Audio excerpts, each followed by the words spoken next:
The 1971 Plymouth Hemi Cuda is the most collectible Mopar muscle car on the planet. With an auction record sale of $3.5 million, no one can argue that when Mopar made the 71 Cuda, they set the bar so high it will likely never be reached again. Plymouth made just 107 1971 Hemi Cuda hardtops.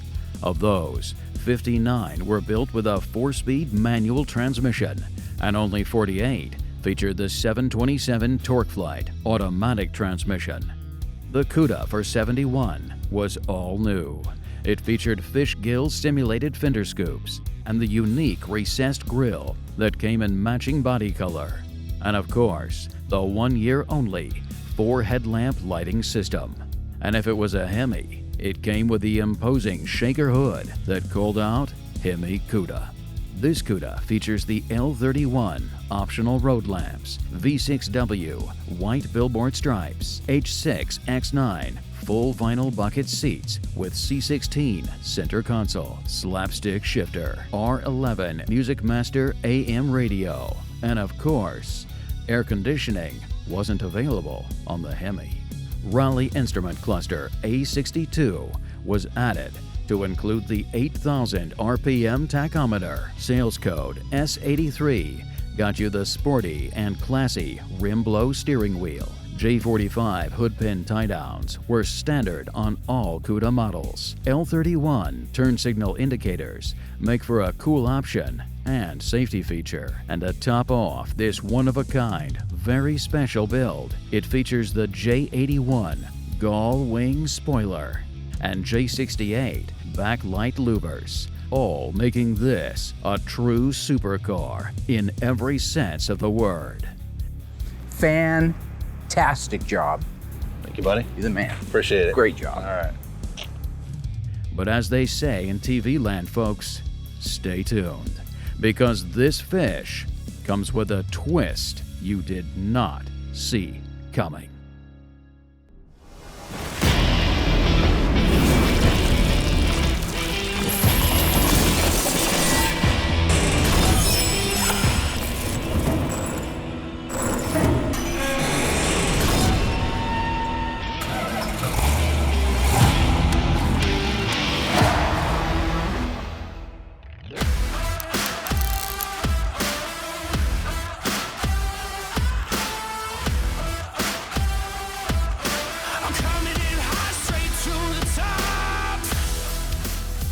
Hi, my name is Brian. I'm pretty new to the team here. I've been here just almost a year now, which is pretty cool. I'll tell you what, I learned something new every single day here. It's one of the greatest things in the world. You come in and you leave with more knowledge than you had when you got here in the morning. It's pretty neat. This black Cuda, Mark and I worked really closely on this car. It's the first car I completed here. We went over this thing every day, and at the end of the day, we had a lot of head-scratching moments. One of the greatest things about being here at Graveyard Carz is working with Mark and Doug. And working with those guys on the final QC on this car was phenomenal. Very much so when we do the final walkthrough, it's amazing what I learned from those guys. There's a wealth of knowledge there. I love picking their brains. Same noise there that it has over there.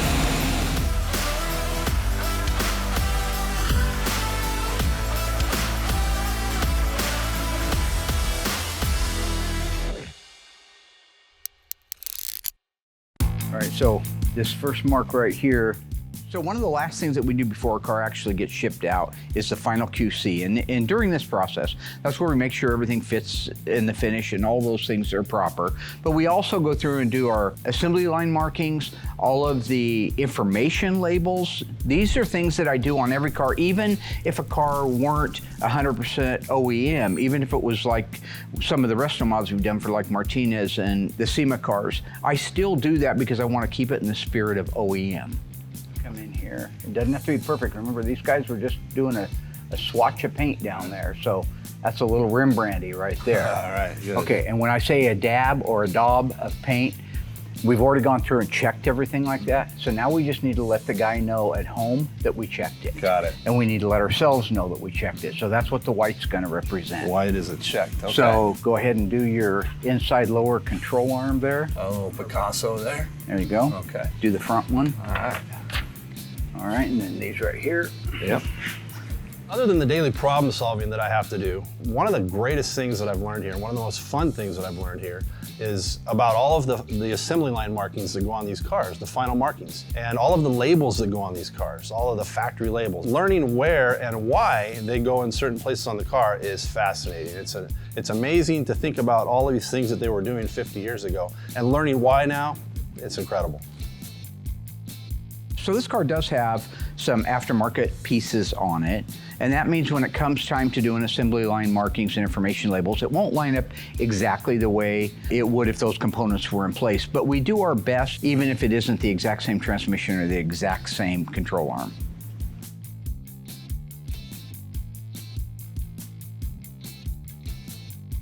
Four nuts on each leaf spring. 4 on that side. Give me a daub at the bottom of the shock nut right there and go onto the washer a little. That's exactly it. All right, so now we're going to set that down and let's go to a blue. Let's go ahead and do a daub right there on that drain plug. Just blue. So everybody knows we checked it. Just on the plug or onto the? Anything, be sloppy. It doesn't Oh, matter. be sloppy, okay. Yeah, There we go. yeah, they were very fast. And then give me one on the dipstick tube to show that we filled it. There we go. All right. Just for the record, for those of you who have been following us forever, back 10 years ago when we started this, we still use the Dave Weiss books. We still use the OEM gold judging books that have so much information in them for us to be able to put these cars back the way they were when they were OEM. We've contributed to those books over the years, but we've also found things that we like to use ourselves that we have seen that haven't shown up in the book. Give me a daub right there on the filler. All right. Okay.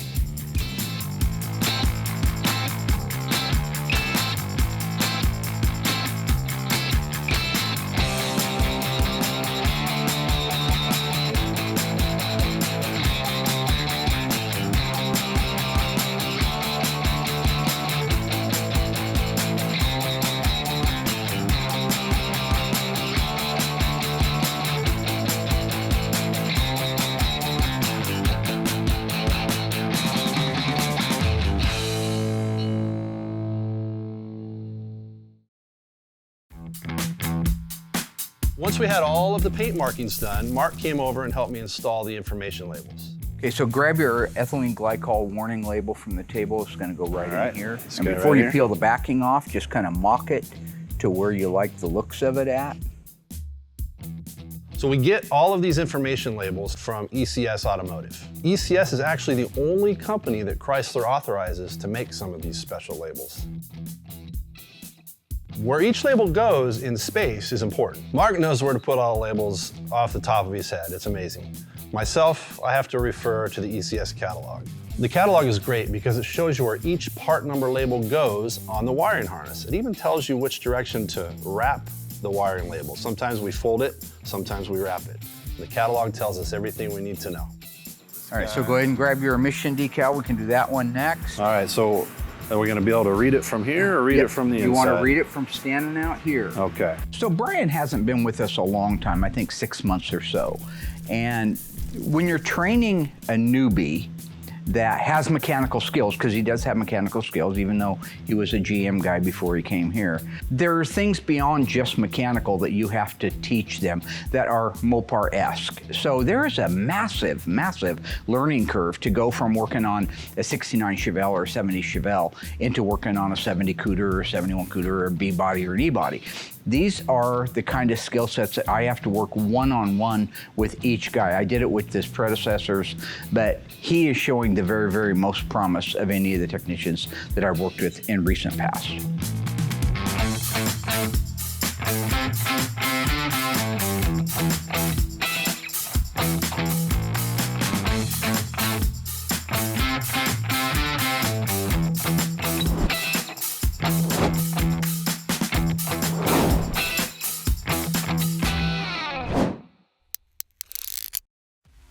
My job on the 71 Hemi Cuda was to make sure that everything on the drivetrain was built out and ready to install when the time came.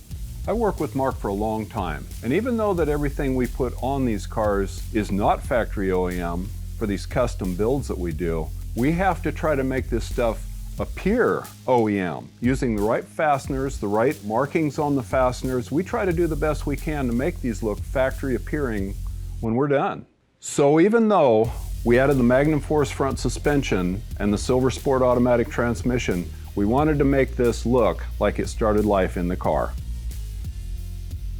So when I got the engine built, I dressed it out with correct date-coded plug wires, heater hoses, and alternator. We also used the correct Hemi pulleys. You name it, as much as I could put on to make this factory OEM, I did.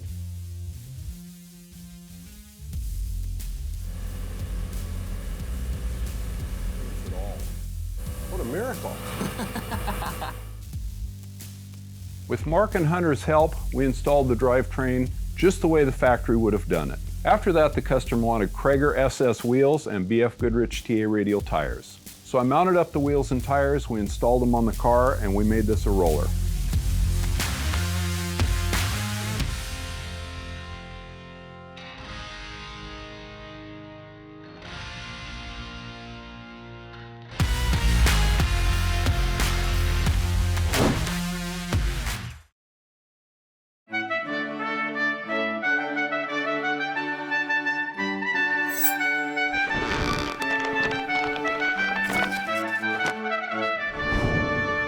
The first 426 Hemi engine ever rebuilt and restored at Graveyard Carz came from a very rusty and very rare 1970 Dodge Charger RT.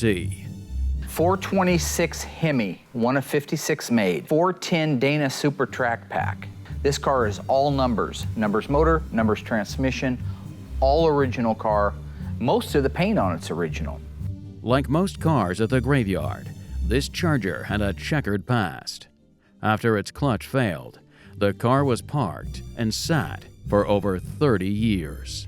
So while its highly desirable Hemi engine was the original numbers-matching mill, it had sat for over 3 decades, and sadly, it had seized up.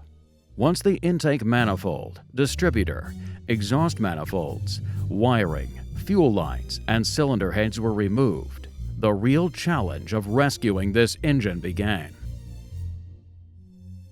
Resulting from the decades of decay and immobility, the number 2 piston was seized in the cylinder and had to be chiseled out. She's frozen solid. If you force one right there, you can end up breaking the ring up against the piston, causing damage in the actual cylinder wall itself. So we're gonna have to take the pan off of it, take the rest of it apart, and actually take the pistons out this direction. Pistons, we can buy new ones. They obviously need it. We're not gonna be able to save them anyway. The part you don't wanna sacrifice is the original numbers matching block and cylinder wall. And due to substantial pitting in the cylinder, a sleeve was required. After getting the engine back from the machine shop, the team reassembled it in OEM fashion. You know, it's a real treat for me to be able to work on engines like the 426 Hemi and the 440s and the 6-packs and the 346 packs and 6 barrels. You always have to take your time when you do it. But the Hemi is what really launched the top fuel dragsters into doing the things that they do today. The Hemi was durable. The hemispherical design of the head allowed that fuel in and out of there as fast as they could get it in and out of there. And of course, with a puffer or a blower on top, there was no restriction. The Hemi really created the world of drag racing that you see today. It was inspired and driven and motivated by the Hemi. And fired it up on the engine run stand.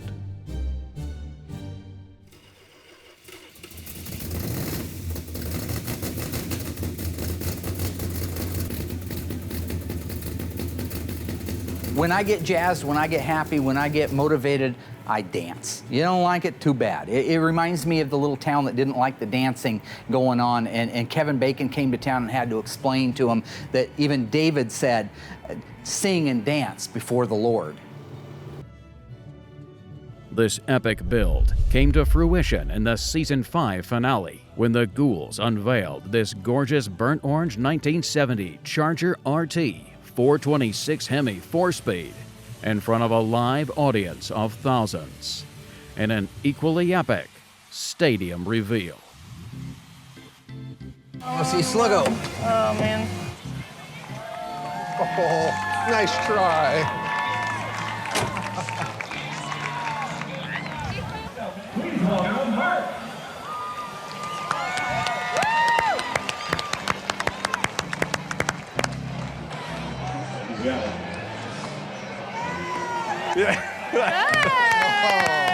All right. You see my throw out there? About 100 miles an hour. They don't measure it or anything, but it looked like it. You see it went right across the plate, and that guy kind of went like that a little bit. So.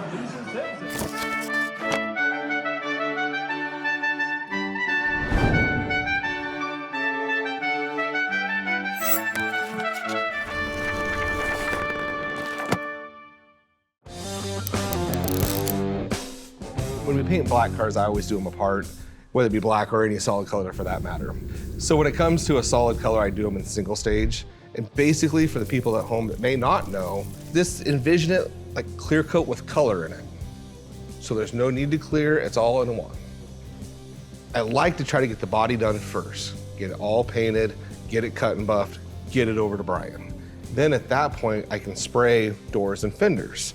As soon as those doors and fenders are done, we can get them buffed, go over and start installing them. While the doors and fenders are getting put on, I'll come back, do the hood, the deck lid, front and rear balances, and any parts and pieces. So when Josh is assembling the car, it pretty well goes seamlessly. There have been circumstances where I've painted all the parts first. Only downfall to that is you can't do anything with the parts until the body's shot. And because it's black, it's just basically a single stage toner. You don't have to worry about color match. You don't have to worry about anything. It's just put your 4 coats on and walk away. So as far as the engine on this car, it's a 426 Hemi, big boy, goes Hemi orange, and it's the same thing we do on every one. I take the Hemi orange, I leave the metallic out of it, put 3 coats on, do a quick bake cycle on it, then kick it back to Doug. Then at that point, Doug's gonna realize the motor wasn't put together completely, send it back to me, paint it again, get it back to Doug, then we're good. The Hemi valve covers get a different type of finish. It's a wrinkle black finish, and then that's just done at a different time.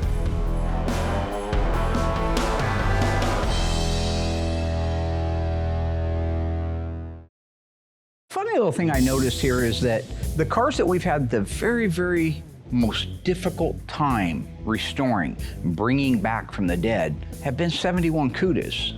Kind of interesting, right? You know, we take Wendell's car, for example. That car burned to the ground, house exploded, Wendell almost died, horrible. Go back to the Phantom Cuda. I mean, for those of you who have been watching a long time, that car was a mess. Everything we bought for that car was transported in a 4x8 manure trailer. And that wasn't much, it was basically a body. It had been hit on every panel, it had been sideswiped, had the nose knocked off of it, engine, transmission were gone, rear end was gone, and picked apart for 25 years. When it came to Wendell's car, structurally the car was good, but it was all the outer stuff of the car was not good. So we had to replace the sheet metal before we could start squaring the car up. So we did a roof skin, quarters, and doors, then the fenders, hood, and header, and front and rear balance. It was in real dire straits. It ended up needing so much metal. It was when I was complaining to Mike when he was out here from AMD, how much metal it needed. He volunteered to have his installation center work on that car. And they had their hands full on that car. Everything from the roof skin, quarter panels, inner and outer wheel houses, trunk floor extension, rear body panel, cross member support, torsion bar cross member support, front frame rails, inner fenders.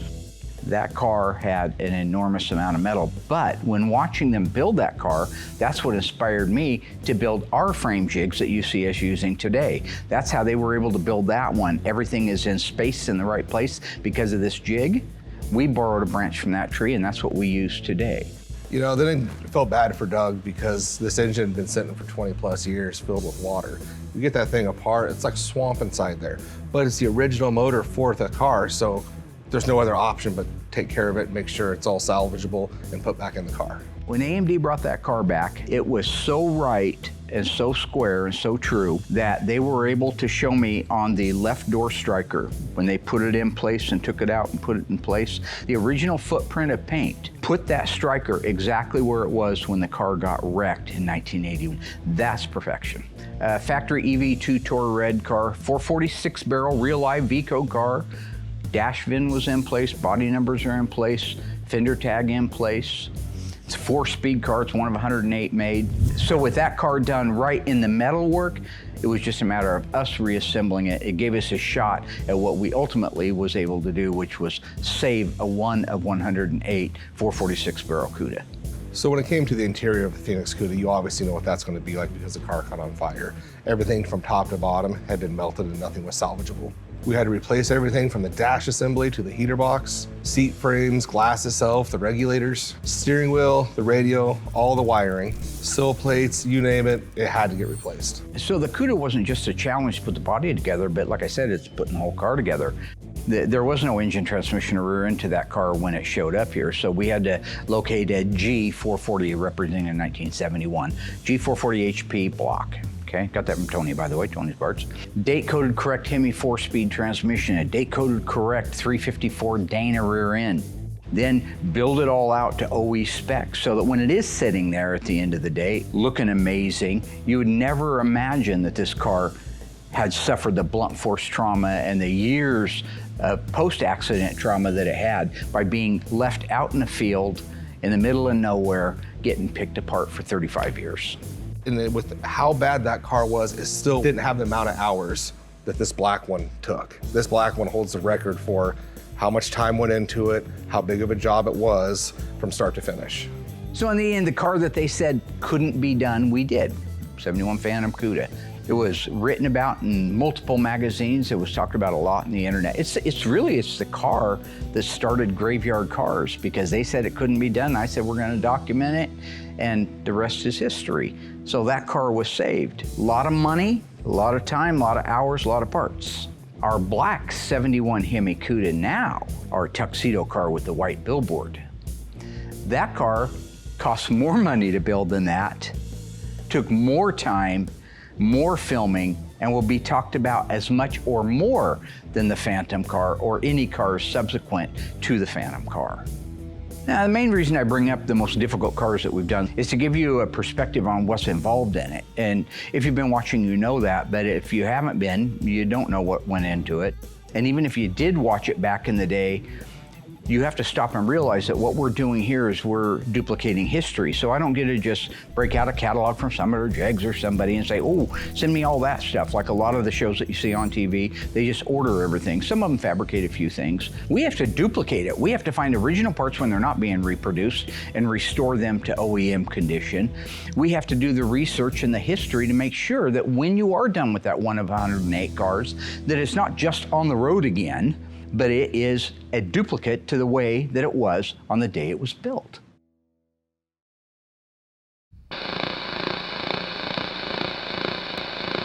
Chrysler Plymouth sports specialty car, the Barracuda, has a new front end which features dual headlamps.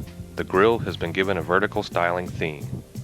Louvers in the front fenders and new side trim highlight body styling changes.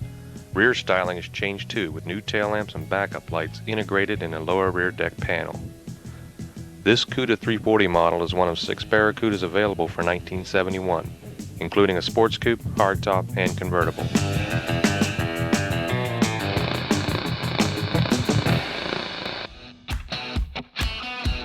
Building the Hemi engine out for the black Hemi Cuda also gave me a chance to work with Alyssa. She's a lot of fun to work with, a lot better than working with her dad. So I've already cranked the engine around to where it's on top dead center, number 1. And here on the damper, I've got the zeros lined up for TDC, top dead center, compression stroke, number 1 cylinder. Now you remember the engine cylinder orders. Yeah, they hop back and forth. So it's 1, 3, 5, 7, and 2, 4, 6, 8. I haven't adjusted valves on any engine before, let alone a Hemi engine. So it was awesome to work with Doug. He's always really sweet, easy to work with, like I've said a million times. I'm gonna start running this adjusting screw down until we get to 0 lash. Okay. So zero lash is when it gets hard to spin that because I've got all the play out of the rocker. So I've got it backed off and you can feel some play, right? Yeah. You know, look, it's nothing personal against my dad, but if I have to learn something as intricate as adjusting valves on a Hemi, I'd much rather work with someone who's more like level-headed, like Dougie, not someone who's insane, like my dad. So now we've done our 2 intake valves, and the intake valves are closest to the intake ports where the fuel goes in. The exhaust valves are on the outside closest to you, which is the exhaust ports on the outside of the head. And I already know it. All you guys at home are saying, God, they said it a million times that, you know, he's your dad, you should learn from him. Oh God, growing up with Mark Warman, I bet you know everything there is in it. Look, how about you learn from him? Okay, I've done my time in purgatory. What is it, like 32 years now? I'm good. One other favor. Mark got this intake system we have to put on this thing. Yeah. And there's a lot of reading. Could you help me with that? This is where I kind of got confused because Dougie handed me the instruction manual. Why am I getting this? I have no idea how to install this. I made Alyssa do all the reading and I just followed her instructions. My dad doesn't know how to do this either. That's what he He can't come says. out here. Maybe you could help us with it. Oh my God. So my dad finally pulled me aside and explained to me why he handed me the instructions. And turns out, guys don't read instructions, I guess. Are they scared of them? I mean, they don't trust them? I don't get it. But they don't ask for directions and they don't read instructions. Anything else? So the customer wanted an Edelbrock ProFlow 4 induction system on this, which is a dual throttle body system. So all we have to do now is get some high tack around the gasket surfaces on top, and then I'll set the intake on, we'll put the screws in, and we'll bolt it down. Easy. Okay, so is that too thick or does that look good? Yeah, go right across everything. Rub it down to where it's thin. Like that? Perfect, And yeah. do I go across the... All the way. We have the intake ready. I've got the torque wrench ready. It's like nail polish. Nail polish. So Nail polish, huh? Nail polish. Oh no! Right? It's a It does look like nail polish. It's a beautiful color.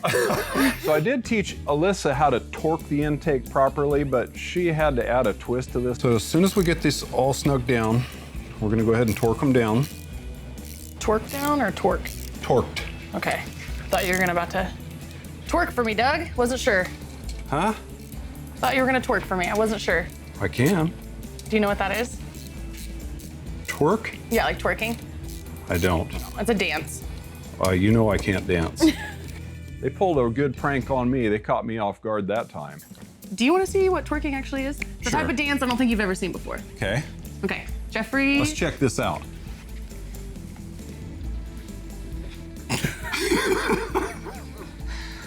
Oh, boy.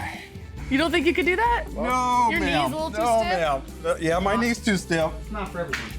Oh, it ain't. Whoa. Let's get back to work, okay? No twerking here. It'd be funny to see you try, though.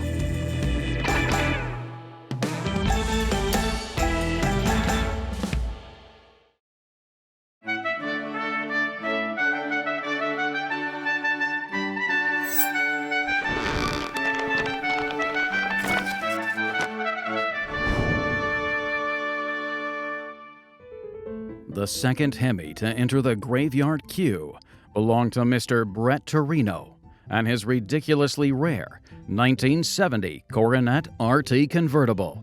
Only 2 of these cars were built with a manual transmission, and this is the only one left in existence.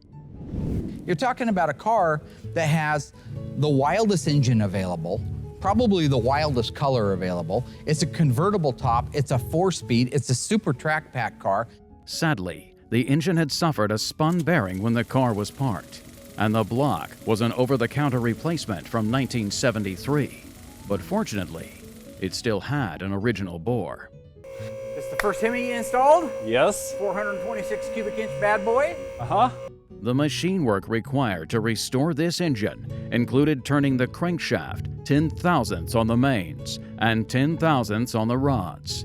They bored the cylinders 30 thousandths over and installed new hyper-eutectic pistons, balanced the engine, and installed a comp cam and lifters to ensure years of smooth running.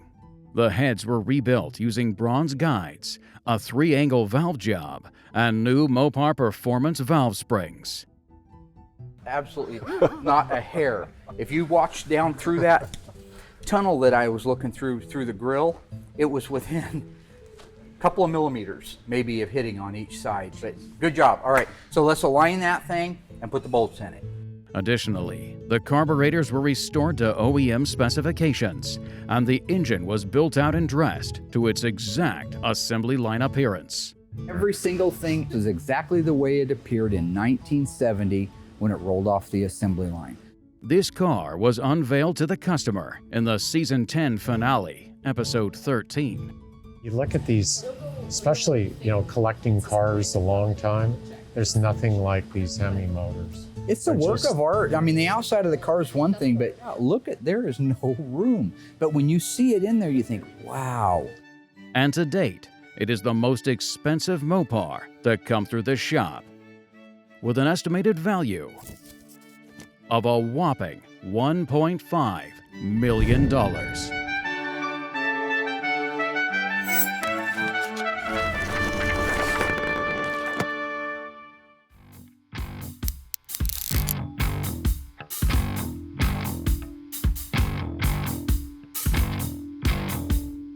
Now, this is a car that I was working with George on. My old buddy George isn't here anymore. He's still alive.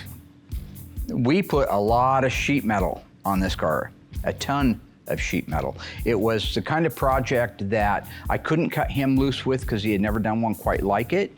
So I was involved pretty much every step of the way when it came to the metal work.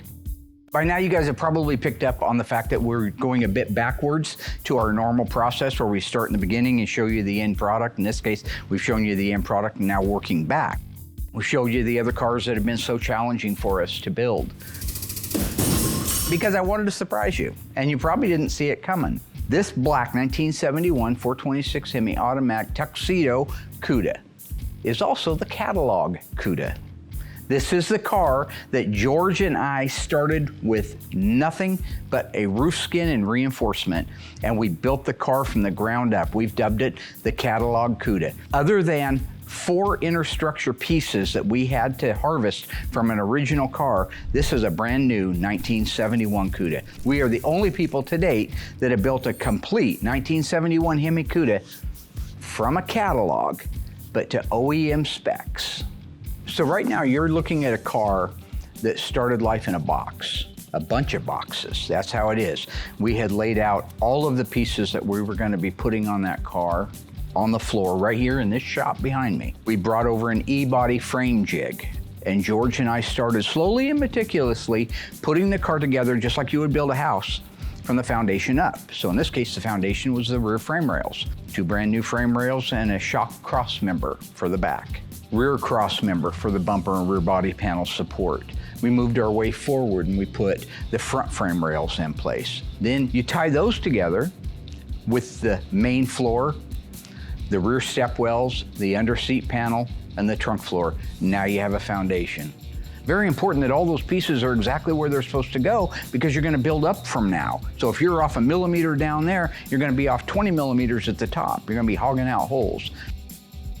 So when those are in, we go to the vertical panels. That's going to be the A pillar and the B pillar, the firewall, the outer wheelhouses, the quarter inner structure pieces, the ones I told you weren't made, and begin building out from there. Once we had it to a really nice point where Will could jump on it and do the paint work, we had him jump in and just cover that thing in paint. Beautiful, right? We could never have that access to a car that had a roof on it. That's how we chose to do that. And so from there, we worked forward. We put on our front inner structure pieces, which is left and right hand apron core support, upper cowl panel, rockers. All of those things were built and fabricated for the car, right down to installing an original roof on the car. This was one structure that we knew for a fact how it was built, and it had to drop exactly on what we had built below it, and it did.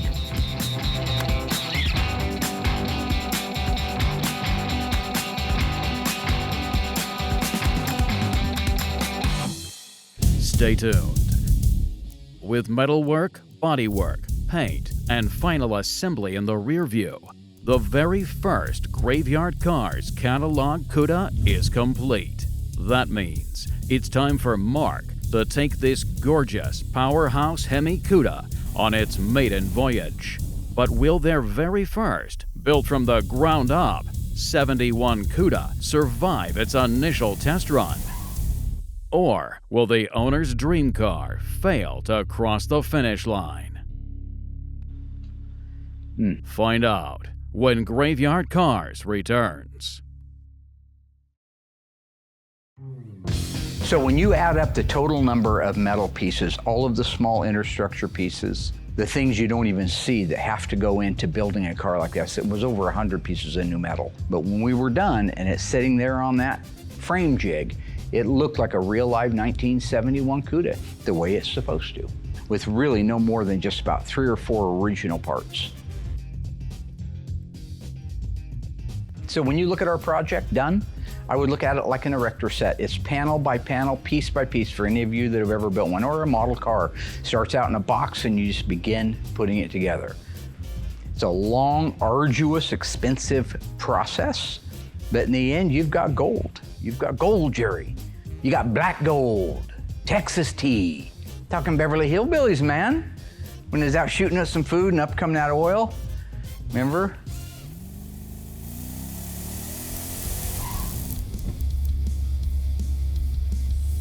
So when I stand back and I say, folks, this is the world's first catalog Cuda, take it in, because now you know exactly what went into it. You can stand back with me and pridefully look at something like that and say, wow, there's a car that maybe wasn't even a car in the beginning, but it's a car now. I've never seen anyone build a car from scratch and take a few pieces from an original car and build a brand new one, but we sure did. People restore these, you're running out of cars, original cars laying around. Basically just get in a car, hopping on a catalog, and then you can kind of pick out what you want to do. And I noticed the cars that we're doing, Mark would never touch anything that wasn't 100% OE. But the times have changed a little bit. So unless it's a high dollar car, we're kind of changing with the times. Hope it continues. This 1971 Plymouth Barracuda features the legendary 426 Hemi, topped with ProFlow 4-fuel injection and backed up with an A41 4-speed automatic transmission.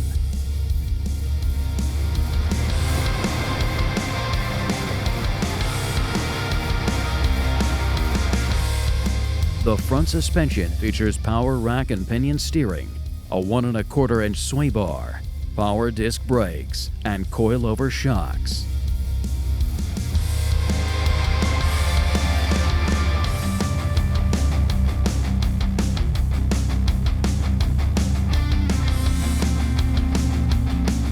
The paint is PPG's 9300 and is topped with a Phoenix Graphics white billboard. Optional equipment includes fender-mounted turn signal indicators, left and right-hand outside chrome racing mirrors, rear window louvers, rear spoiler, front road lamps, a monochromatic grille, and it all rides on Krager SS wheels with BF Goodrich radial TA tires. The interior of our catalog Cuda features all new OER parts, including a rim blow steering wheel, Raleigh instrument cluster with 8,000 RPM tachometer, black vinyl bucket seats, and tinted glass. And finally, we topped off the world's first catalog Cuda with a classic Auto Air retrofit climate control system that allows you to cruise around in air-conditioned comfort year-round.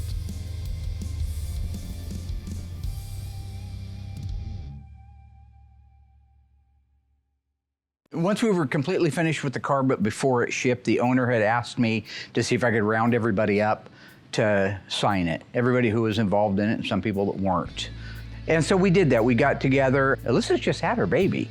So I had to coerce her into coming down. She came down on a Sunday, and she came down with her whole family and got in there and signed it. And I thought that was really neat. She went a real effort to get that done. But in the end, everybody who helped bring that car to life is signed in the trunk lid.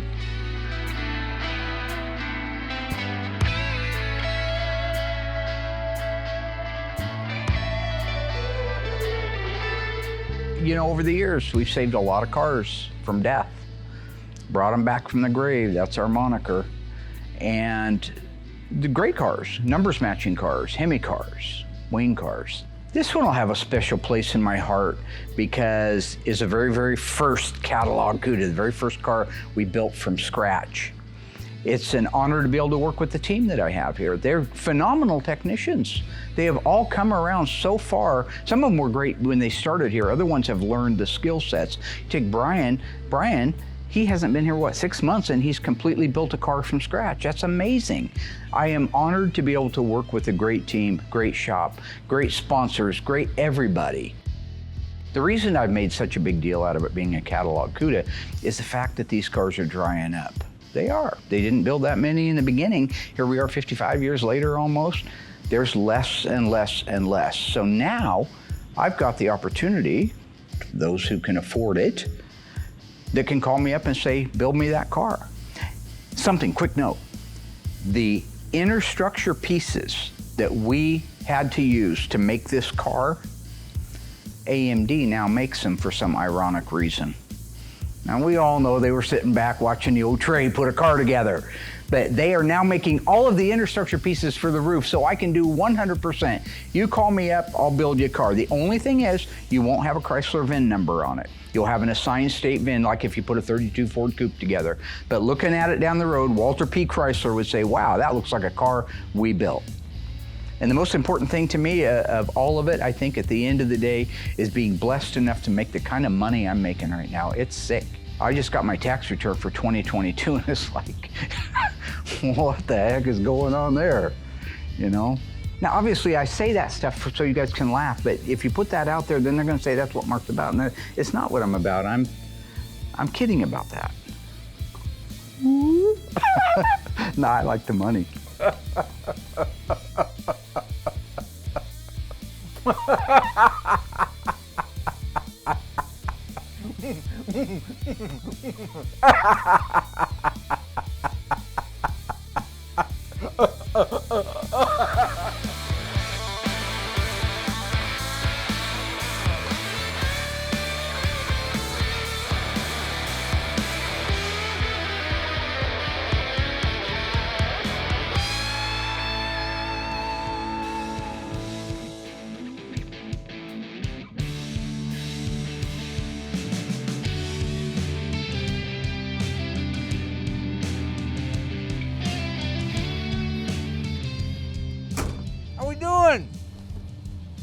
Mark Warman.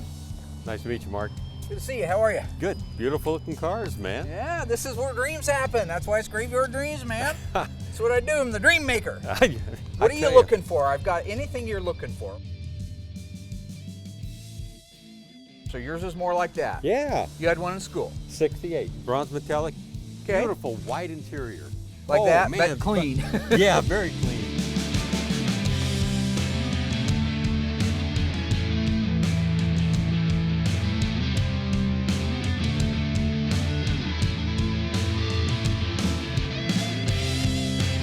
I'll make that car out there look exactly like that car right there.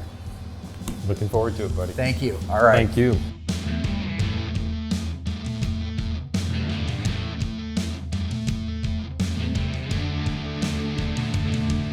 You did it.